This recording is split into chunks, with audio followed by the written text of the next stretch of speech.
प्यारे बच्चों, आज हम लोग प्रकाश परावर्तन, अपवर्तन और स्नेल के नियम के बारे में चर्चा करेंगे, जो कि आपके फिजिक्स में अध्याय 10 के अंतर्गत आता है। तो हम पहले देखते हैं कि किसी समतल तल पर परावर्तन के दो नियम होते हैं।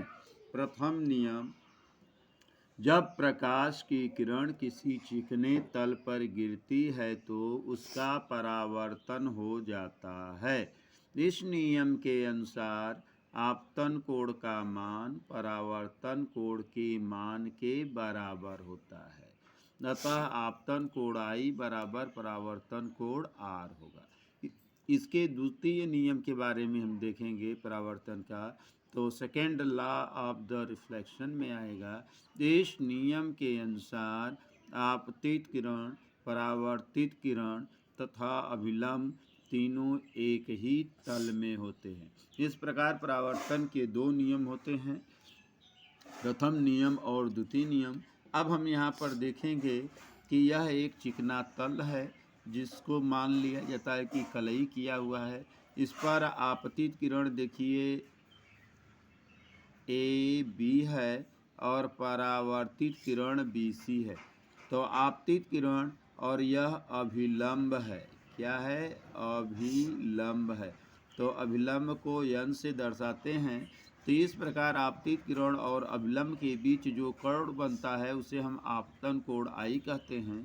ठीक उसी प्रकार परावर्तित किरण तथा अभिलंब के बीच जो कोण बनता है उसको हम परावर्तन कोण कहते हैं और BC को परावर्तित किरण कहते हैं। इस प्रकार यहाँ यह सिद्ध होता है कि आपतन कोण I परावर्तन कोण R के बराबर होगा। अब अपवर्तन के बारे में पढ़ेंगे, जिसको रिफ्लेक्शन कहते हैं। जब प्रकाश की किरण एक माध्यम से दूसरे माध्यम में प्रवेश करती है तो वह अपने मार्ग से विचलित हो जाती है। यह प्रकाश के किरण का गुण है कि माध्यम बदलने पर वह अपने मार्ग से विचलन को दर्शाता है, तो जिसे हम प्रकाश का अपवर्तन कहते हैं। अब हम यहाँ पर देखेंगे प्रकाश के अपवर्तन के नियम। तो यहाँ पर हम पाएंगे कि प्रकाश के अपवर्तन के दो नियम होते हैं। तो जिस प्रकार परावर्तन के दो नियम थे, ठीक उसी प्रकार अपवर्तन के भी दो नियम होंगे। तो प्रथम नियम के बारे में कहेंगे I के नाम से। जब प्रकाशिक किरण विरल माध्यम से सघन माध्यम में प्रवेश करती है तो वह अभिलंब की ओर झुक जाती है। तो पहला नियम यही बताता है कि जब प्रकाश की किरण विरल माध्यम से सघन माध्यम में प्रवेश करेगा तो अभिलंब की ओर झुक जाएगा, मतलब उसका झुकाव जो होगा अभिलंब की ओर होगा, नॉर्मल की ओर होगा। अब हम बात करते हैं द्वितीय नियम पे। तो जब प्रकाशिक किरण सघन माध्यम से विरल माध्यम में प्रवेश करती है तो वह अभिलंब से दूर हट जाती है।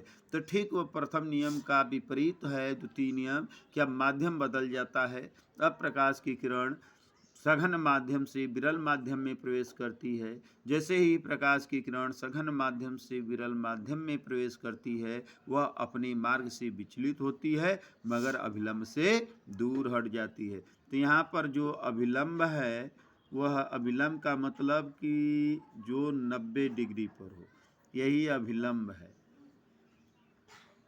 अभिलंब। तो इस प्रकार हम देखते हैं कि अभिलंब जो नॉर्मल होता है, एक बार प्रकाश की किरण अभिलंब की ओर झुक रहा है, दूसरी बार अभिलंब से दूर हट रहा है।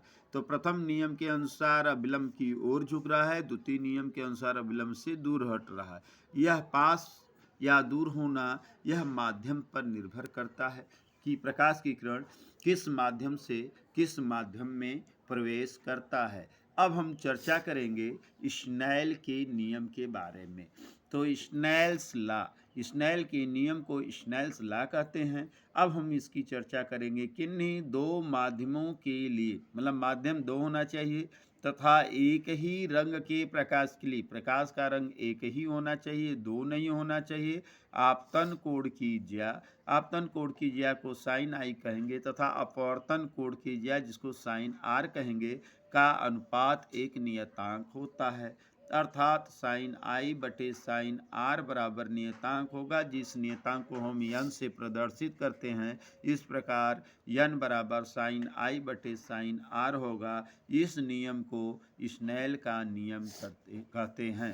तो इस प्रकार स्नेल का नियम भी समाप्त होता है। अब आप लोगों से मेरा सादर अनुरोध है कि आप लोग हमारे चैनल को द कंप्लीट एजुकेशन पॉइंट को आप सब्सक्राइब करें, लाइक करें, शेयर करें, ताकि ज़्यादा से ज़्यादा बच्चों के बीच में यह जो सरल और प्रभावी ढंग से वाचन हो रहा है उनके बीच में पहुँचे और उनको भी पढ़ने में, समझने में, आगे बढ़ने में सहायता मिल सके। जय हिंद, जय भारत।